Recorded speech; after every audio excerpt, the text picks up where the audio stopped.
this is my first time na mag-rock climbing, and let's see ano yung experience natin doon. And actually, I'm really excited na ano ba yung mga techniques kung paano mag-rock climb. So, see you guys!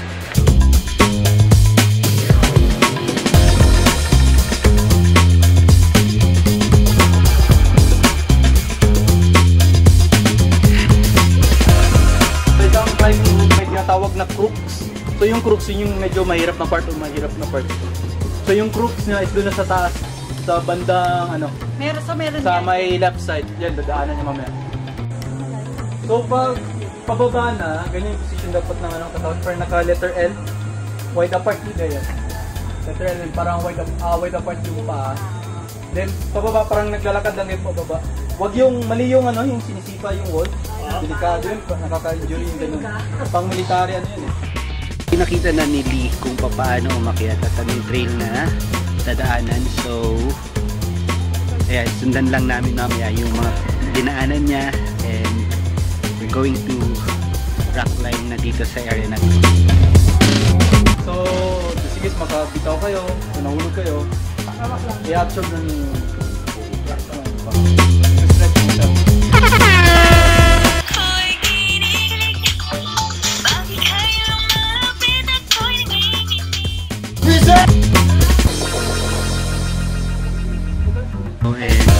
Set up na nila yung rock climbing, and let's see ano yung makikita at may experience natin dito. So let's find out later.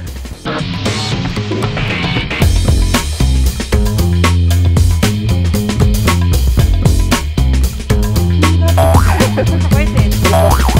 Oo, ulit pa. Sarap, grabe. Wala po, sige, huwag ka matakot. Ilay yung tali.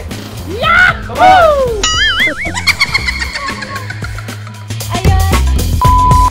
Legal na talaga kaya kanina. Kaya ko pala. Game. Bago na.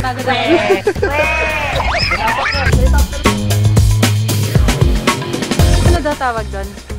Top rope climbing. Top rope climbing.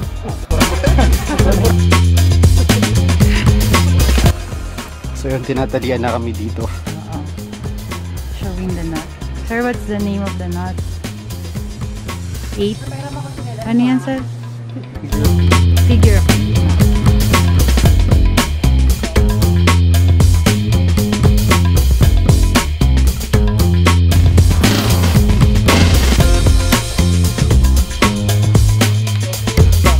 Ano masasabi mo? Sir? Sarap ng feeling. Yahoo! Content ba?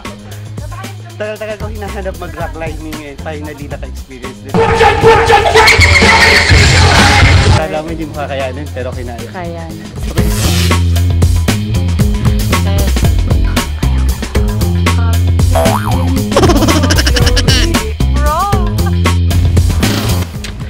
Mahirap ng second na namin kasi kailangan ng puwersa ng katawan, and at the same time malalaki yung hakbang at kailangan na ingat lang din, and madulas yung tatapakan kasi umilan, so extra careful. Pero at the end of the climb, worth it yung experience, and I hope na matry nyo din tong rock climb. Okay, sige. So dalawang trail yung inakyat namin dito sa Wawa, and isa yung medyo madali at yung isa yung medyo challenging na. So dun sa kabila, yung sa second na inakyat namin is kailangan talaga na kaya mong dalhin yung katawan mo, and otherwise talagang may hirapan ka, pero worth it yung experience. And I hope na matry nyo din tong rock climbing. Sama kayo sa next rock climbing ko.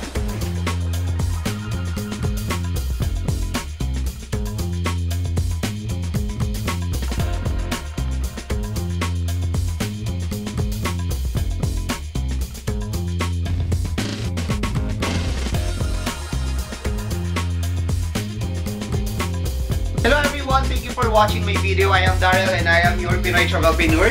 And I want to say thank you sa aming organizer dito sa rock climbing, si Sir Chito. So bigay ko yung number sa inyo So, i-comment ko dito sa description ng video na to. So, if gusto nyo ma-experience yung rock climbing, so just comment lang dito sa video na to and pwede tayo mag-organize ng next rock climbing. So, saan tayo dadalhin at saan tayo makaka-experience ng another rock climbing event. So, if ikaw is gusto mo ma-experience to, comment below and or message me. And of course, I want to say thank you sa Zenfone Live kasi binigyan tayo ng phone. Nakakita mo yun. Binigyan tayo ng phone ni Zenfone ni Asus. And because of this phone, pwede ko na kayong i-update kasi maganda yung feature ng phone na to. Kasi, as in, i-beautify yung video mo and tatanggalin din nyo yung noise. So, mas magkakaintindihan tayo as mas makikita nyo kung sino ako. So, I hope na subaybayan nyo yung journey ko. So, I am Daryl and I am your Pinoy Travelpreneur. And of course, I want to say thank you to all of you, to all my viewers. And hindi pa kayo nagsusubscribe sa channel ko, please subscribe sa channel ko. And if meron kayong recommendations na puntahan or may gustong pagawa sa akin, so comment nyo lang dito sa video na to. And I'm really excited na magawa yun. And I'm really excited na makasama kayo sa next journey ko. So, I hope na magkasama-sama tayo and subaybayan nyo ako sa page ko, Pinoy Travelpreneur, and sa IG ko, Mr. Daryl Aurelio. And yes, I'm gonna update you using this phone, Zenfone Live, and live stream beautifully. So, thank you everyone, thank you Zenfone, and thank you Sir Chito.